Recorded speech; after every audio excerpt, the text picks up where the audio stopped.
నీకు ఎప్పుడు దేవుడి దగ్గరే ఉంటే బోర్ కొడుతుందని చెప్పేసి అట్లా సరదాగా 4 రోజులు గడిపిరా పోరా అని చెప్పి దేవుడు నీకు భూమి మీదకి పంపిస్తాడు. అదే లైఫ్. భూమి మీదకి వచ్చే ముందరే దేవుడు క్లియర్ గా నీకు చెప్పి పంపిస్తాడు. ఏమని, నువ్వు భూమి మీదకి వెళ్ళిన తర్వాత బంధుత్వాలు పెట్టుకొని అక్కడే ఉండిపోదాం అనుకుంటున్నావేమో, అట్లా కాదు, నేను ఎప్పుడు పిలిస్తే అప్పుడు వచ్చేయాలని చెప్పి పంపిస్తాడు. కానీ మనం మనుషులం కదా, మనం అవన్నీ లెక్క చేయము.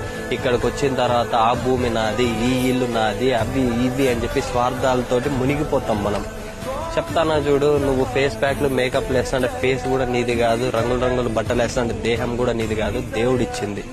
ఎప్పటికైనా సరే ఈ బాడీ మట్టిలో కలిసిపోవాల్సిందే, నువ్వు పైకి పోవాల్సిందే. నువ్వు పుట్టినప్పుడు అందరూ నిన్ను చూసి నవ్వుతారు, చనిపోయిన తర్వాత అందరూ నిన్ను చూసి ఏడుస్తారు. కానీ ఈ 2 విషయాలు నీకు తెలియదు. సింపుల్ లైఫ్ ఇంతే. దేవుడిచ్చి గడపమని చెప్పిన ఈ 4 రోజులు హ్యాపీగా గడిపేసి వెళ్ళిపో, అంతే తప్ప వేరేవన్నీ మైండ్ లో పెట్టుకొని లైఫ్ ని అయితే వేస్ట్ చేసుకోవాలి.